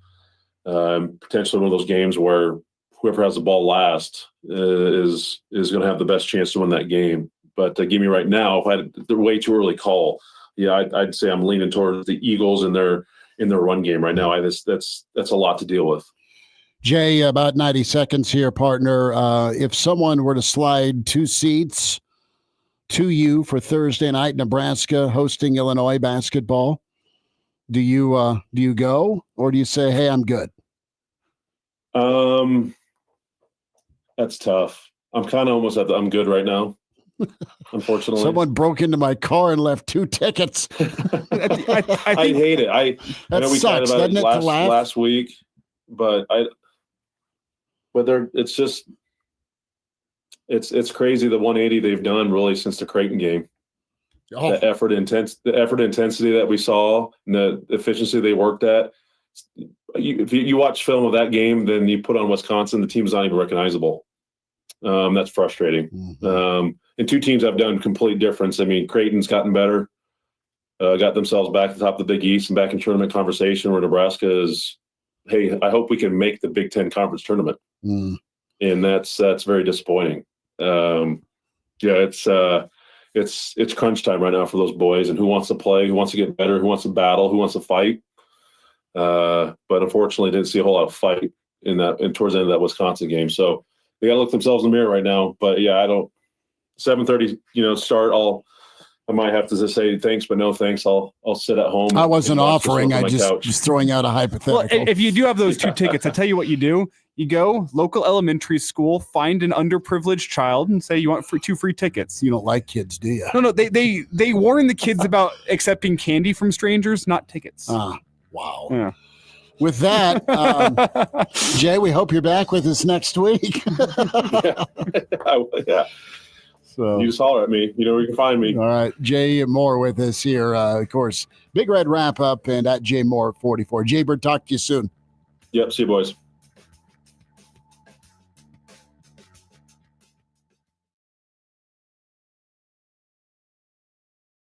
Blinds and shades from Menards. We have everything you need to update your window treatments. We carry vinyl, aluminum, and faux wood blinds, cellular shades, and more. Plus, get them cut to width in store for free. Get white faux wood blinds starting at just $22.99. Plus, check out our weekly flyer on Menards.com for all the great deals happening now. Sale prices good through February 2nd.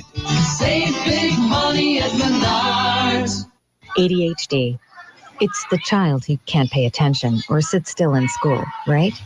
The answer may be yes. Attention deficit hyperactivity disorder, or ADHD, can be complicated and it can last a lifetime.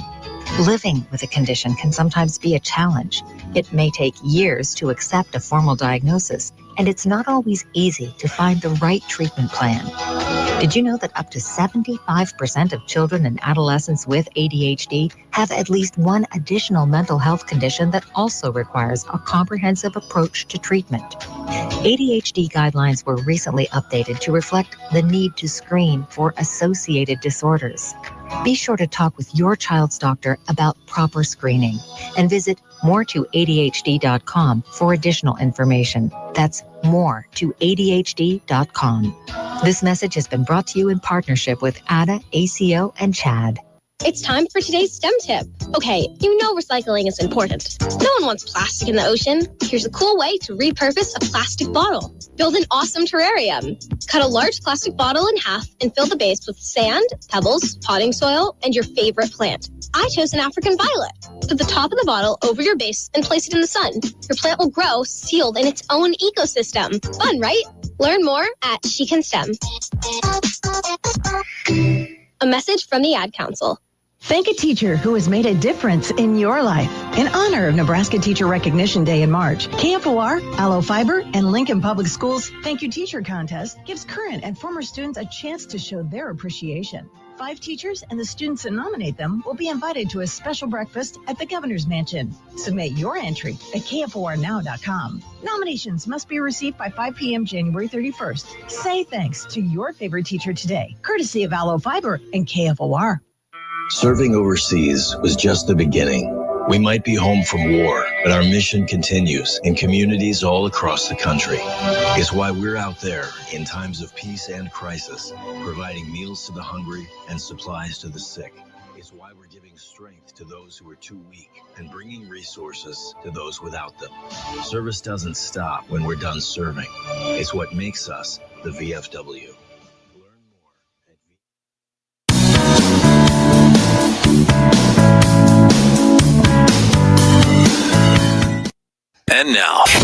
And now, back to Hail Varsity Radio.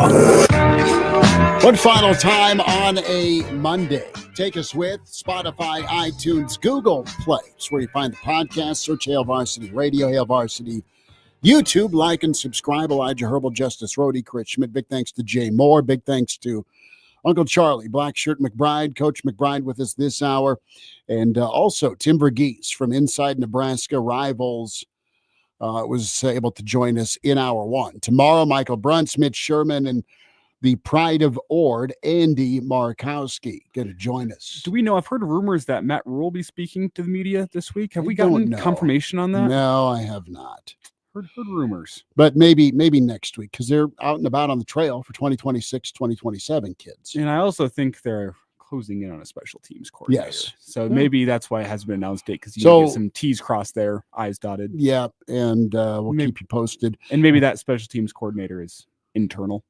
We'll see. It feels like it's been a while for an internal candidate, but that seems to be where the wind is blowing. So we'll see. Yeah, we'll keep you updated there, but some football and portal to talk. Rocco is making his way to Lincoln tomorrow. Does Nebraska get a yes, right as it is deadline time for second semester? You get the last impression is the important thing here. So there's a chance. There's also a chance that he is using Nebraska as leverage for Michigan. For more Michigan money. So we'll see here. Who was his second choice out of college? Out of high school. Yeah. Yes. But to Notre Dame. But you can also, as Nebraska, look and say, we got an established quarterback. I know Michigan's got Underwood, who looks like he's got a world of potential, but you got the established guy in Raiola. Nebraska hasn't been afraid to throw some money around during portal season, so come check it out. I wouldn't be surprised if Nebraska's the highest bidder here. Well, you would think so, and I'll say this. Nebraska, Harbaugh had always developed quarterbacks and done a good job with it. He is obviously off to the NFL. Dana Holgerson's got quite a resume of quarterback development as well under his belt, and that's who your OC is. Justice, come on down. We don't have anything for you except public acknowledgement and applause for making the Dean's list. Not Dean Wormer's list, but the good list. So congrats, dude, on your grades. Oh, thank you. Worked hard. Told you. All those nights staying in instead of going out and being 21 there. They're starting to pay off a little bit. Nice, man. Looks good in the wallet. Sure. So, it looks good on the resume. Do you have a fridge you put the edict on? No, my mom does though. Okay, she's very proud. She always collects like my media passes too. So she's making a little scrapbook from college. So nice, dude. Wish my wife would do that. Never. Trying to think. We got to get something Hail Varsity Radio related in the scrapbook. Yeah. What can we get in there for you? That's what I'm trying to think. Wow. Well, we can tell you where to log on and buy your own gear. Good. Hurrdatsports.com. Yeah. Boom. So, yeah. Do that. Or we might have to just take you for like, I don't know, Happy Meal. We had some folks that have been away in the stream before asking who the hell the big redheaded kid is. With the Mahomes haircut. Yes, that's Justice. Justice has been with us throughout the fall and back into the winter. He brings the boom. Talk says Chat GPT is working out for you, Justice. That's not nice. They just make college easier and easier every single year. That's what they're doing. They really do. I'm the old man yelling at the clouds. Earned, never given. All right. Back at you tomorrow at 4. Thanks for tuning in. Thanks for taking time with us here at Hail Varsity. Have a good Monday.